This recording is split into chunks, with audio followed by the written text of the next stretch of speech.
So bending stresses is related to bending moment and moment of inertia. आपण SFD BMD चा topic complete केलेला आहे. Shear force and bending moment. Bending moment दोन प्रकारचे आहेत, sagging bending moment आणि hugging bending moment. तुमच्यापैकी कोणी या दोन मधला फरक सांगेल का, सॅगिंग आणि hugging? Nature of bending moment, sagging bending moment आणि हॉगिंग बेंडिंग मोमेंट.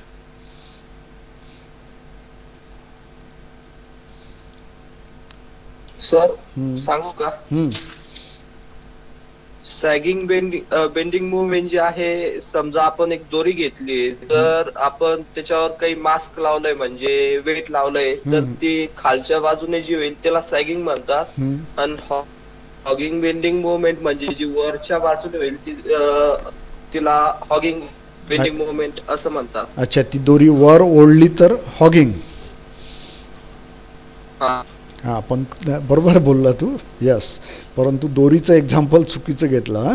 दोरी नाही म्हणायचं कधी. रॉड म्हण, प्लॅस्टिकचा पाईप म्हण, स्टीलचा पाईप म्हण, दोरी नाही. दोरीला तुम्ही कुठूनही ओढलं तरी ती बेंड नाही होत, ती ताणल्या जाते ती. बेंड नसते होत, त्याला बेंडिंगची ताकदच नाही आहे दोरीमध्ये. No resistance to bending. दोरी नाही. पण बरोबर सांगितलं तू.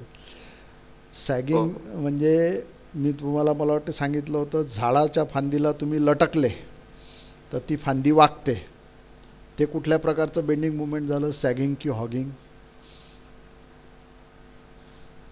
Sagging. Sagging.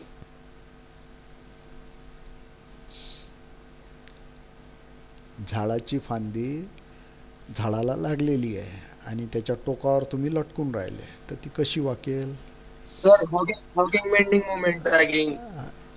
Hugging negative bending आहे सर, म्हणून हॉगिंग म्हणजे. ऍक्च्युली झाडाची फांदी म्हणजे तो कॅन्टिलिव्हर आहे, त्याचं वन एंड फिक्स आहे झाडाला आणि दुसरं एंड फ्री आहे ज्याला तुम्ही लटकून राहिले, तर ती फांदी खाली वाकेल ना. बरोबर आहे का? झाडाच्या फांदीला जर तुम्ही लटकले तर that is hugging bending movement. आणि ती झाडाची फांदी तुटली तर पहिले ती वरच्या बाजूने तुटेल, म्हणजे अप्पर सरफेसनी त्याला तळा जाईल, क्रॅक होईल ती तुटली तर. प्रयोग जास्त करून नका पाहू, गावातल्या खेड्यातला कोणी करून पाहिलं नाही तर बारीक फांदीला लटकेल आणि खाली पडेल. चांगली फांदी असेल तर लटकून पहा, ती खाली वाकते. आणि खाली वाकते म्हणजे वरच्या बाजूला टेन्साईल, खालच्या बाजूला कॉम्प्रेशन निर्माण होते. मी तुम्हाला बोटाचं एक्झाम्पल दिलं होतं. आपलं बोट वाकवलं तर काय होते.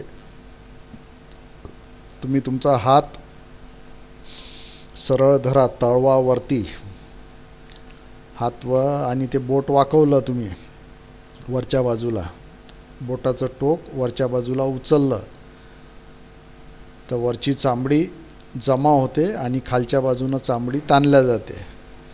That is sagging bending movement. म्हणजे त्यांनी सुरुवातीला सांगितलं. हां सर, हा लेक्चर रेकॉर्ड करा. हा रेकॉर्ड चालू आहे. झाला तर पाठवेलच मी. झाडाच्या फांदीला लटकलं तर that is hugging bending movement. आणि थोडक्यात जर सांगायचं झालं अजून एक चांगल्या प्रकारे, घमिलं माहीत आहे का सगळ्यांना? घमिलं, टोपलं, माती उचलायसाठी वापरतात. दुसरा शब्द तुमच्या इथं पाटी म्हणतात काय, मला वाटतं. बरोबर आहे का?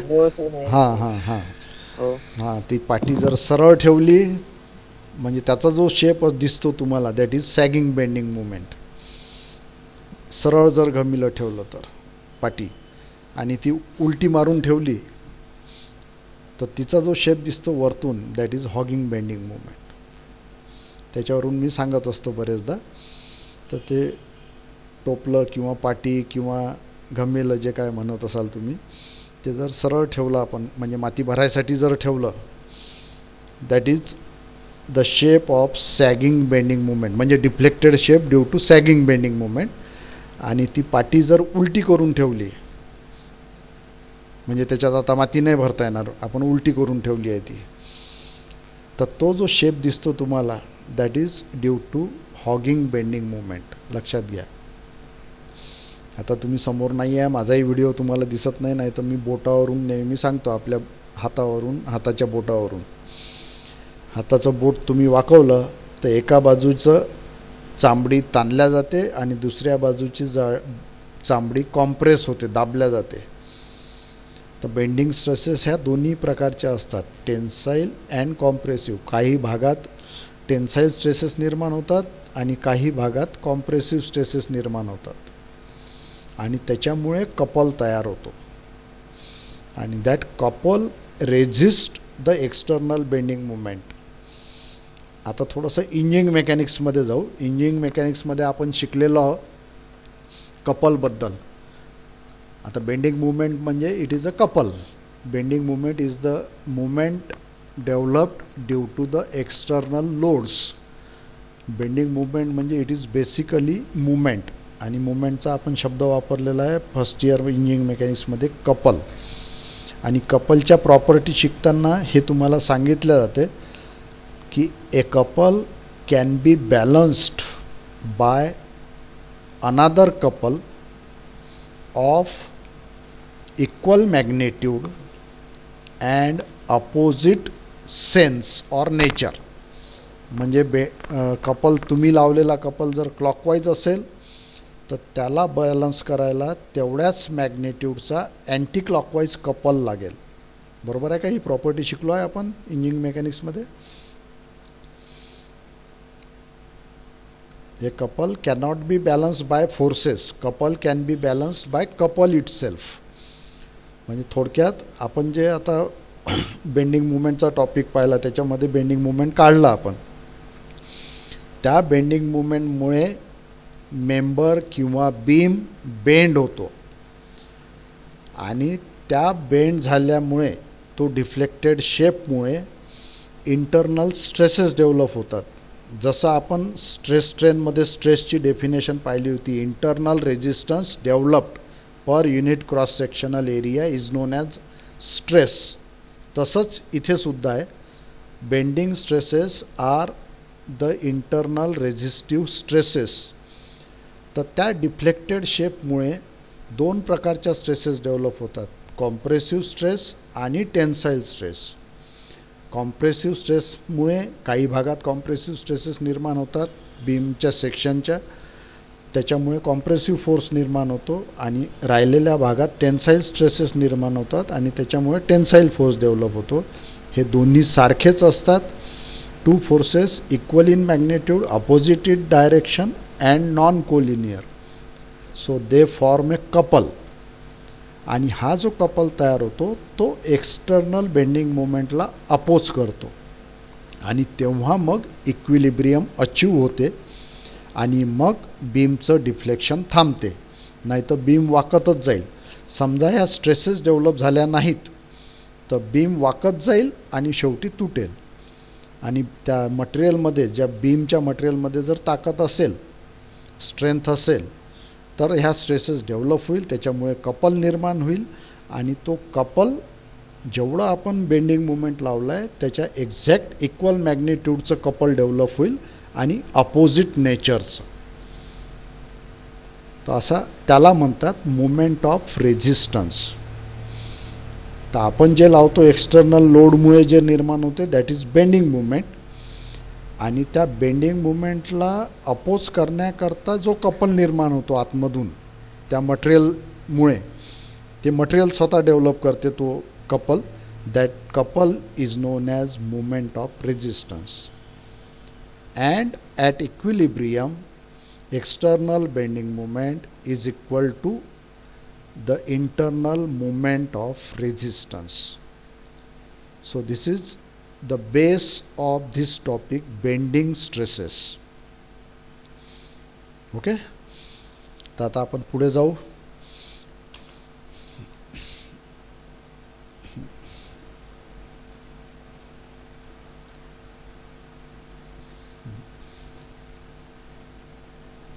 Shape of beam after bending.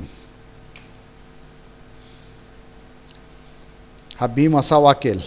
आता हा बीमचा डिफ्लेक्टेड शेप जर तुम्ही पाहिला तर तुमच्या हे नक्की लक्षात येईल, दिस इज सॅगिंग बेंडिंग मुवमेंट.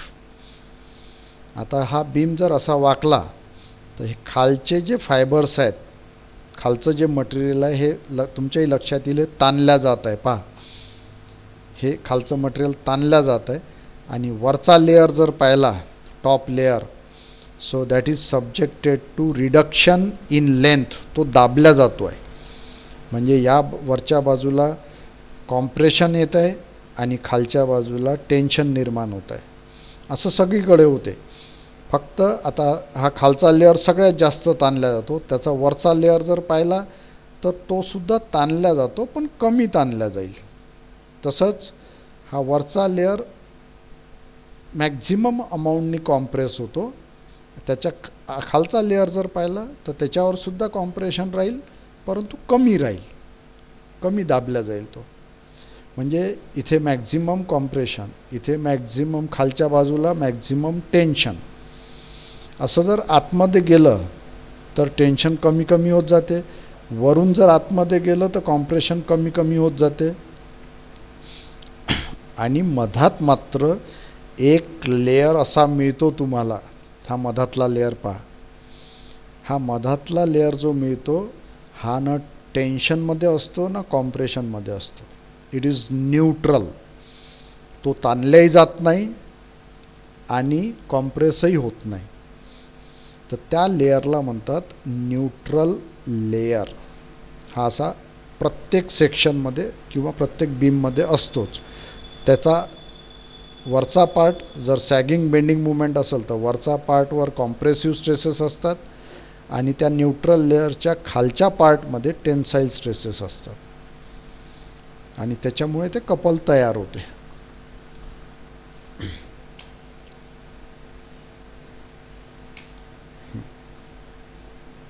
हा ओरिजिनल बीम आहे. या ओरिजिनल बीमवर जर लोड लावले तुम्ही तर त्याचा डिफ्लेक्टेड शेप असा येईल. प्रत्येक बीम असा वाकतो. हां, आता हा प्रश्न वेगळा आहे की तुम्हाला ते डोळ्यांनी दिसेल की नाही.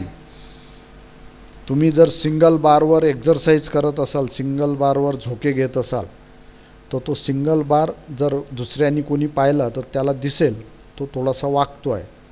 तो जर खूपच स्ट्रॉंग असेल तर त्याचं वाकणं जे आहे ते एकदम कमी राहील, पण तो वाकतो. तुमच्या घरामध्ये सुद्धा स्लॅब असेल, बीम असेल वर पाहिल्यावर, तर ते सुद्धा वाकतात. हां, त्याचं वाकणं खूप कमी असते. ते तुमच्या नजरेला दिसत नाही, परंतु ते वाकलेले असतात. जर नजरेला दिसेल एवढं वाकलं तर तुम्ही त्या घरात राहणार नाही. कारण की तुम्हाला नेहमी भीती वाटत राहील, हा बीम, हा स्लॅब एवढा खाली वाकलेला आहे, डिफ्लेक्ट झालेला आहे, हा कधी खाली पडेल काही सांगता येत नाही आणि तुम्ही त्या घरात राहणार नाही. ते वाकलेलेच असतात, परंतु डिफ्लेक्शन हे खूप कमी झालेलं असते. ते डिफ्लेक्शन झाल्याशिवाय स्ट्रेसेस निर्माण होणार नाही आणि ते वाकतात आणि त्याच्यामुळे स्ट्रेसेस निर्माण होतात. तर हे जे स्केच दाखवलेली आहे deflected shape, it is of sagging bending movement. So पहा इथे आता लिहिलेलं आहे, for sagging bending movement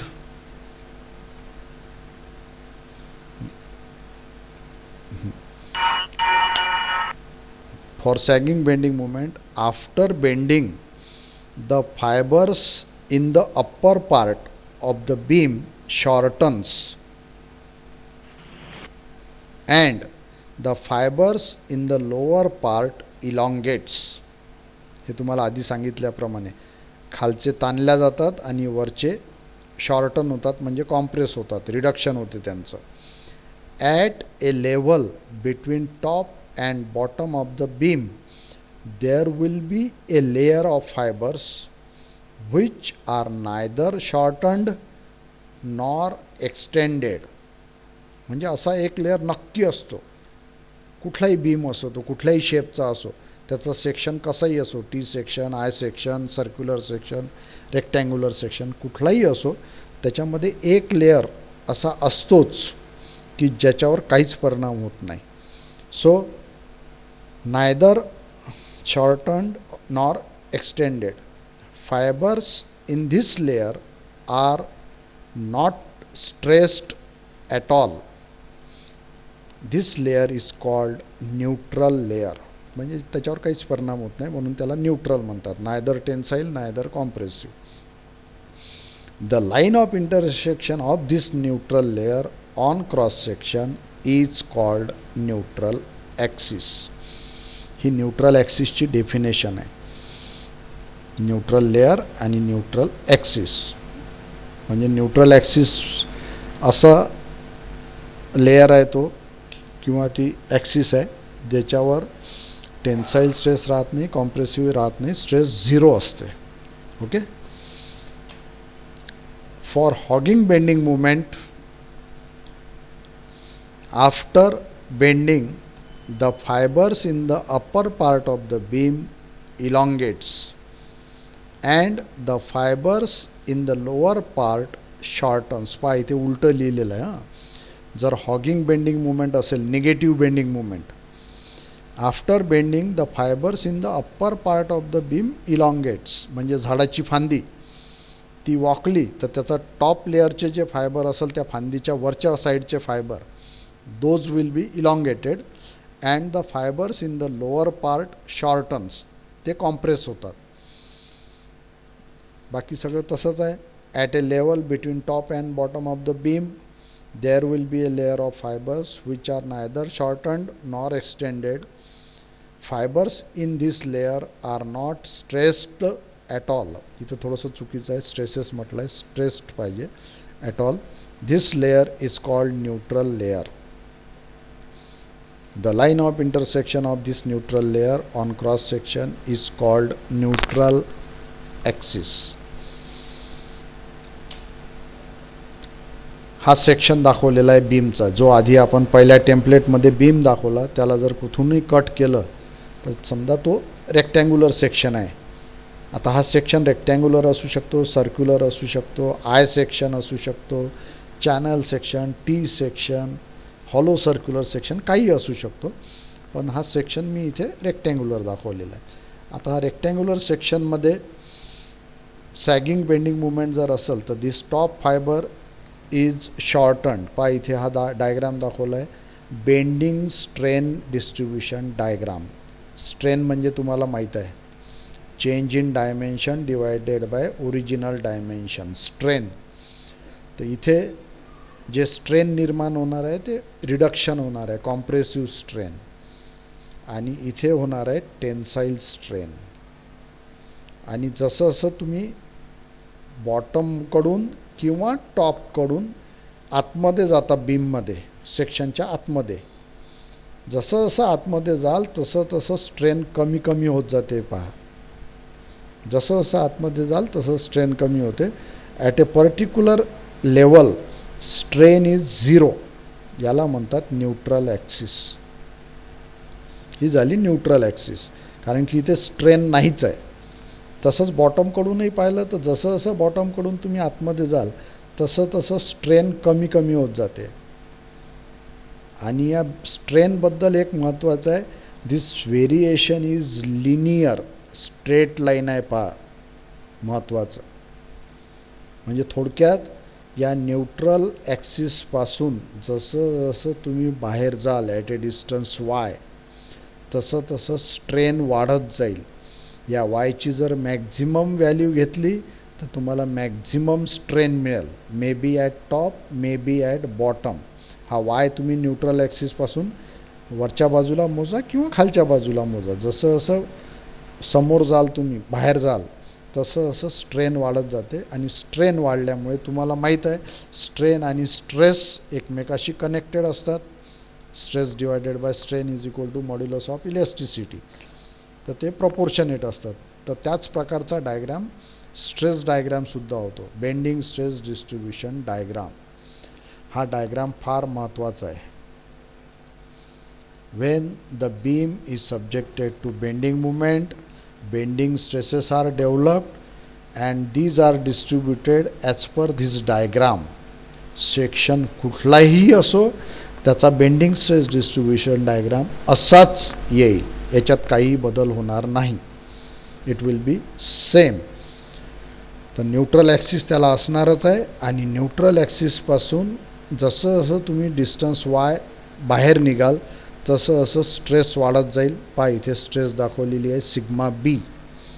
sigma B is the bending stress at distance Y from neutral axis. सगळ्यात महत्त्वाचं बेंडिंग स्ट्रेसेसमध्ये न्यूट्रल ॲक्सिसपासून डिस्टन्स वाय आणि तिथली stress sigma B. So sigma B is proportional to Y. जर वाय मॅक्झिमम घेतला, इथे दाखवला आहे पहा वाय मॅक्स, तर स्ट्रेस राहील सिग्मा बी मॅक्झिमम दोन्ही बाजूला. इथं खाली वाय मॅक्स मोजलं तर इथे येईल स्ट्रेस सिग्मा बी मॅक्स. आता हा जो सेक्शन आहे rectangular section, it is symmetrical about neutral axis. आणि ही न्यूट्रल ॲक्सिस वेगळं काही नसून त्या सेक्शनची सेंट्रॉयडल ॲक्सिस आहे. ही जी न्यूट्रल ॲक्सिस दाखवलेली आहे, it is nothing but the centroidal axis. म्हणजे थोडक्यात या सेक्शनची डेप्थ डी असेल तर हे डिस्टन्स d/2 आणि वरून जर मोजलं तर हे डिस्टन्स d/2 असं हे डिस्टन्स राहणार आहे, कारण की ही सेंट्रॉयडल ॲक्सिसच आहे न्यूट्रल ॲक्सिस म्हणजे. तर त्यावरून वाय मॅक्स आणि sigma B max and distribution is linear. There is linear variation. Straight line आहे पहा ही बेंडिंग स्ट्रेस डिस्ट्रीब्युशन डायग्राम. अशा ह्या स्ट्रेसेस निर्माण होतात. आता ह्या सॅगिंग बेंडिंग मुवमेंट असेल तर this is tensile stress zone. हे सगळं टेन्साईल स्ट्रेसेस आहे इथे. ह्या टेन्साईल स्ट्रेस फक्त कमी कमी होत जातात पहा. इथे मॅक्झिमम स्ट्रेस कमी होऊन राहिली अशी स्ट्रेस कमी होऊन राहिली. ॲक्च्युली हा ग्राफ आहे स्ट्रेसचा आणि इथपर्यंत टेन्साईल स्ट्रेस आहे. इथून जर वर गेले तुम्ही तर ही कॉम्प्रेसिव्ह स्ट्रेस वाढत जाईल. At top there is maximum compressive stress.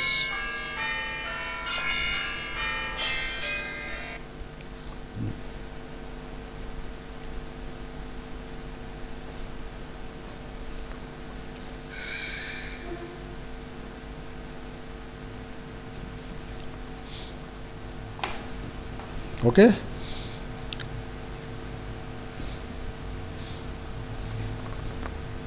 Hello. हाँ, मेरे को टाइम है अभी, लेक्चर चालू है मेरा. हाँ, 15-20 मिनट में. मैं 1:15 बजे 1:30 निकलता हूँ यहाँ से. 1:30 बजे जाएंगे. ठीक है. हाँ, सॉरी.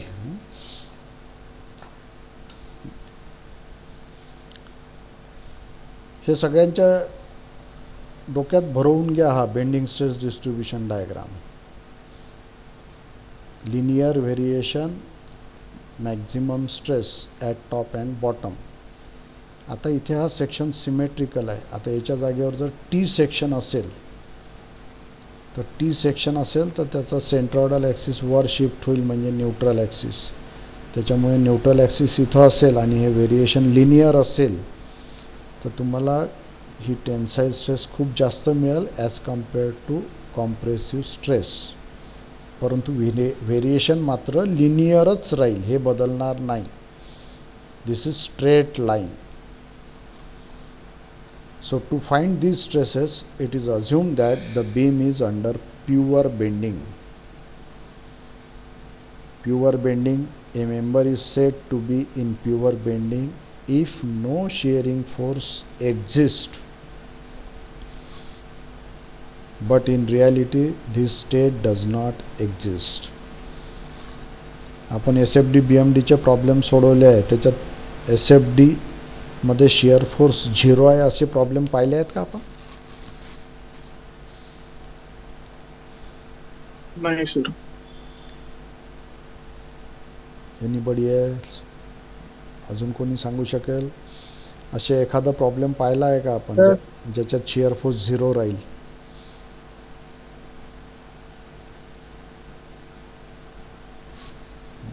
पहा पुढे. सर ए लेफ्ट ए राईट आपण बघितलं होतं, त्याच्यात ए लेफ्टला 0 असायचा, ए नाही राईटला नाही, मग तो त्या पॉईंटला 0 असा बीमच्या लेंथवर बऱ्याच अंतरापर्यंत 0 शिअर फोर्स असं पाहिलेलं आहे का?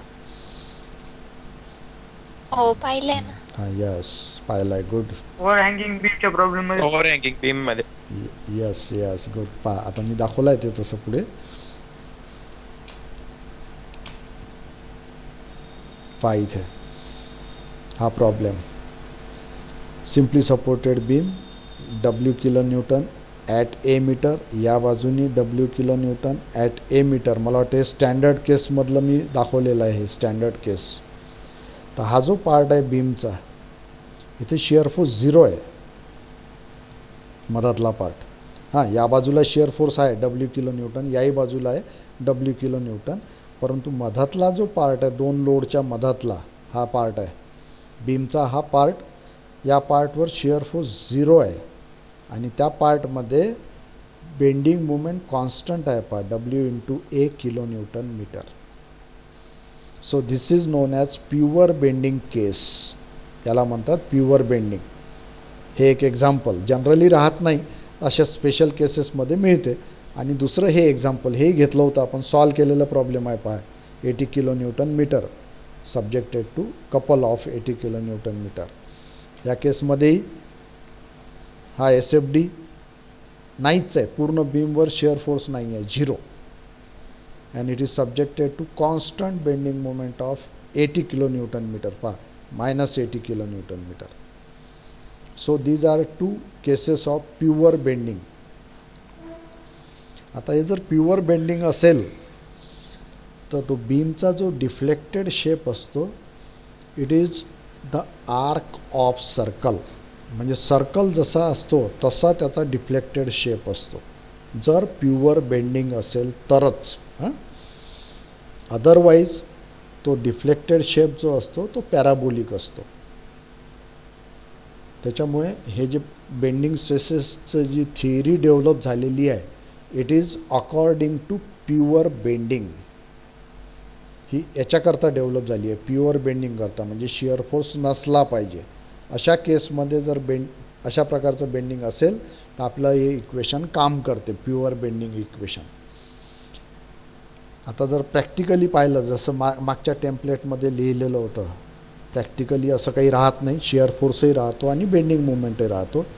परंतु त्याच्यातही एक महत्त्वाची गोष्ट आपण पाहिली आहे SFD BMDमध्ये, ज्या पॉईंटवर मॅक्झिमम बेंडिंग मुवमेंट असते तिथे शिअर फोर्स किती असतो?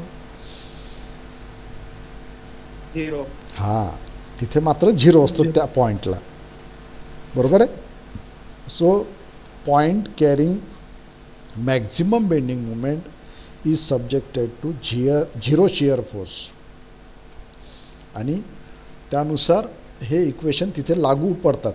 थोडा फरक पडते पण इट वर्क्स. तर हे प्युअर बेंडिंगच्या ह्या दोन कंडिशन दाखवलेल्या आहे मुद्दाम मी तुम्हाला. याच्याकरता हे बेंडिंग स्ट्रेसेसचं इक्वेशन डेव्हलप झालेलं आहे.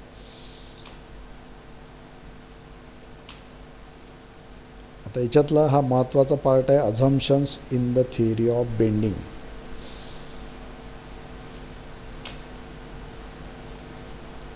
The beam is subjected to pure bending and hence free from shear force, that is shear force is 0. The material is homogeneous and isotropic. हे महत्त्वाचं अझम्पशन आहे, बहुतेक लागू होत नाही कुठे, अझम्पशन आहे. Material is homogeneous. होमोजिनियस म्हणजे एकसारखं मटेरियल सगळीकडे. जसं स्टील आहे, स्टीलचा रॉड, त्याचं मटेरियल आपण होमोजिनियस कन्सिडर करू शकतो.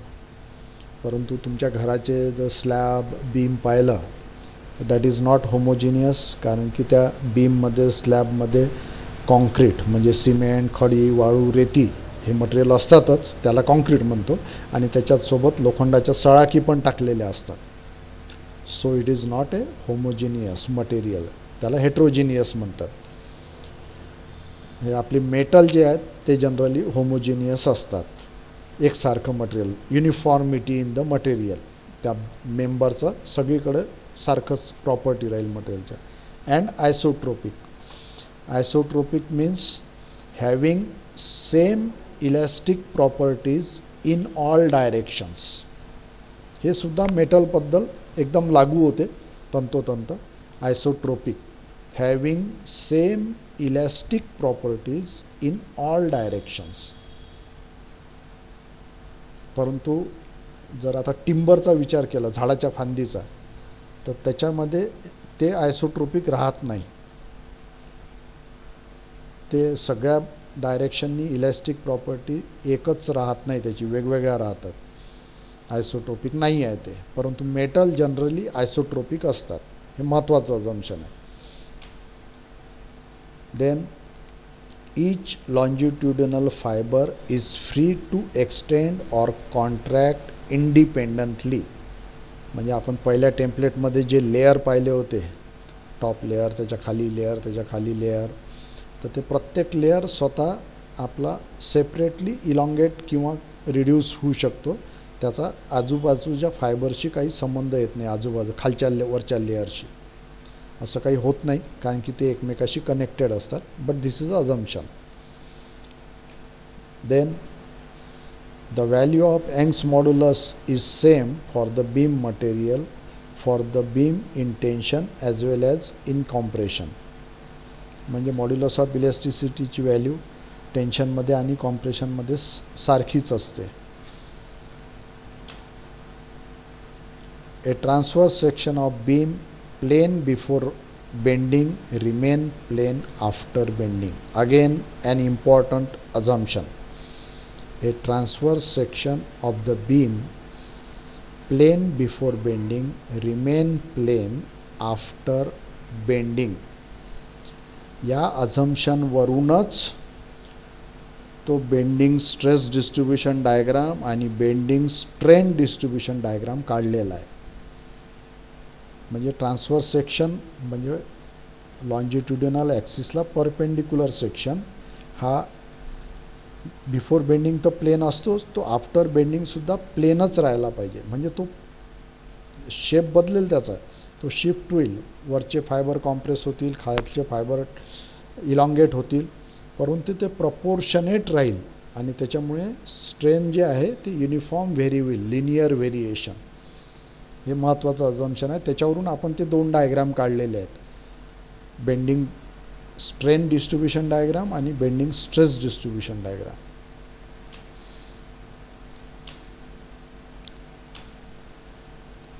The elastic limit not exceeded. हां, हे आहेच, सगळीकडे असतंच हे अझम्पशन, कारण की आपण कुठलंही मटेरियल त्याच्या इलॅस्टिक लिमिटमध्येच वापरतो आणि इलॅस्टिक लिमिटमध्येच सगळे इलॅस्टिसिटीच्या प्रॉपर्टी व्हॅलिड असतात. इलॅस्टिक कंडिशनमधून बाहेर गेलं प्लास्टिक कंडिशनमध्ये तर हे सगळं फेल होऊन जाते.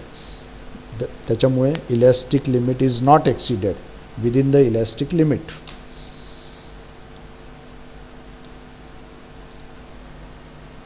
हा अझम्पशन महत्त्वाचा. Again the resultant pull or thrust on transverse section is 0.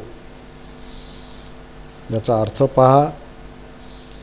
Bending stress distribution diagram, त्याच्यामध्ये न्यूट्रल ॲक्सिसच्या वर एक ट्रँगल निर्माण होतो आणि न्यूट्रल ॲक्सिसच्या खाली एक ट्रँगल निर्माण होतो स्ट्रेसेसचा. त्या stresses multiplied by cross sectional area, तिथला एरिया तेवढ्या पार्टचा. म्हणजे थोडक्यात जेवढा टेन्साईल स्ट्रेसेसमुळे टेन्साईल फोर्स निर्माण होईल तेवढाच कॉम्प्रेसिव्ह फोर्स कॉम्प्रेसिव्ह स्ट्रेसेसमुळे निर्माण होईल आणि ते दोघं एकमेकाला बॅलन्स करतील. There will not be a resultant pull or thrust. Yes, म्हणजे जेवढा कॉम्प्रेसिव्ह फोर्स निर्माण होईल कॉम्प्रेसिव्ह झोनमध्ये, वरच्या पार्टमध्ये कॉम्प्रेसिव्ह फोर्स निर्माण होईल आणि न्यूट्रल ॲक्सिसच्या खालच्या पार्टमध्ये टेन्साईल फोर्स निर्माण होईल. ते दोघंही सारखेच असतात, कमी जास्त नसतात. त्याचं समेशन केलं तर 0 येईल. T = C.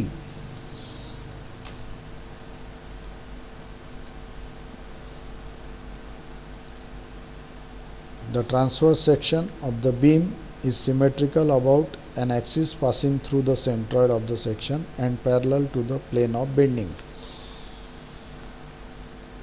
हे एवढं महत्त्वाचं नाही आहे.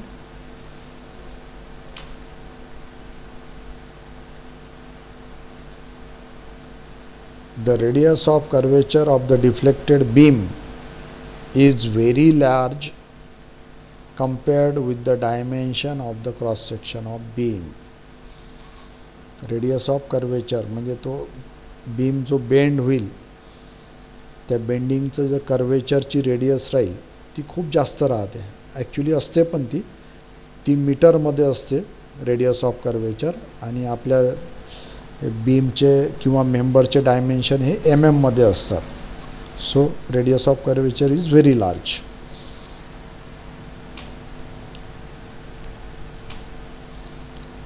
Now from these assumptions, this is the flexural formula. या टॉपिक मधला हा एकच महत्त्वाचा फॉर्म्युला आहे. m divided by I is equal to sigma b divided by y. ती पहिली दुसरी टेम्पलेट आठवा. सिग्मा b आणि y मी त्याच्यामध्ये दाखवलेला आहे पहा. Sigma b upon y is equal to e divided by r. याच्यातला m म्हणजे moment of resistance or bending moment. I आत्ताच आपण पाहिलेला आहे मागचा topic moment of inertia. m divided by I is equal to sigma b is the bending stress.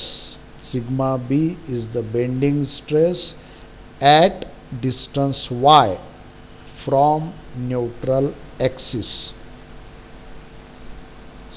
पुन्हा repeat करतो पहा, हे महत्त्वाचं आहे. हे दोघं एकमेकाशी कनेक्टेड आहे. Sigma B is the bending stress at distance y from neutral axis is equal to E divided by R. E तुम्हाला माहीत आहे modulus of elasticity. R is radius of curvature. So this is the flexural formula or equation of pure bending. याचं दुसरं नाव आहे equation of pure bending. m divided by I is equal to sigma b divided by y is equal to E divided by R. Where m is moment of resistance offered by beam section. Unit महत्त्वाचे आहेत. हे Newton mm मध्येच असायला पाहिजे. लक्षात घ्या, SFD BMD मध्ये आपण जे बेंडिंग मुवमेंट काढला आहे ते जनरली किलो न्यूटन मीटरमध्ये काढला आहे. ते तसंच्या तसं इथे वापरता येत नाही. That kilo newton metre should be converted in newton mm. And at equilibrium this moment of resistance is equal to external bending moment जे आपण आधी पाहिलेलं आहे. I moment of inertia of beam section mm to the power 4. Sigma b stress intensity in any fiber of the beam in Newton per mm square or MPa at distance of the fiber y mm from neutral axis. आता सांगितलं तुम्हाला. Sigma B is the bending stress at distance Y from neutral axis.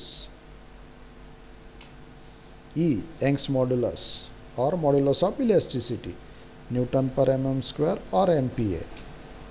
R radius of curvature of deflected beam in mm. खाली use appropriate units. मी units दिलेलेच आहेत. थोडक्यात या सगळ्यांमध्ये युनिट तुमचे न्यूटन आणि mm मध्ये असायला पाहिजे. m newton mm, I mm to the power 4, sigma b newton per mm square, y mm, E newton per mm square, R mm. Unit फार महत्त्वाचे आहेत, त्यामुळे हे सगळे लिहिलेले आहेत इथे. So this is the only equation in this topic. आपण सगळे प्रॉब्लेम हे इक्वेशन वापरून काढणार आहोत. याच्यातला हा शेवटचा पार्ट क्वचित एखाद्या प्रॉब्लेममध्ये कामात येतो. मेन इक्वेशन आहे आपलं m divided by I is equal to sigma b divided by y.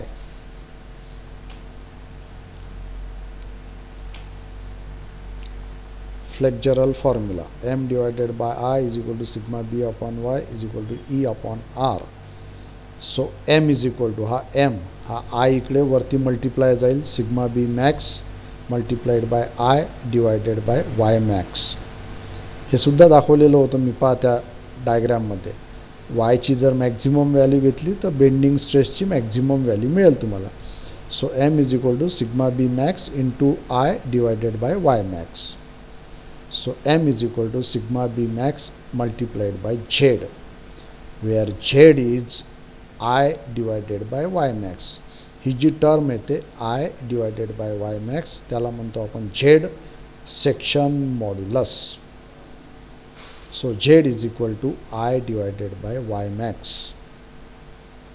Moment of inertia about the neutral axis divided by distance of the most distant point of the section from the neutral axis. म्हणजे y max figure मध्ये दाखवलेला आहे. Okay, तर इथे हा दुसरा formula तयार होतो एक फक्त m is equal to sigma B max into Z. इथपर्यंत काही अडचण कोणाला?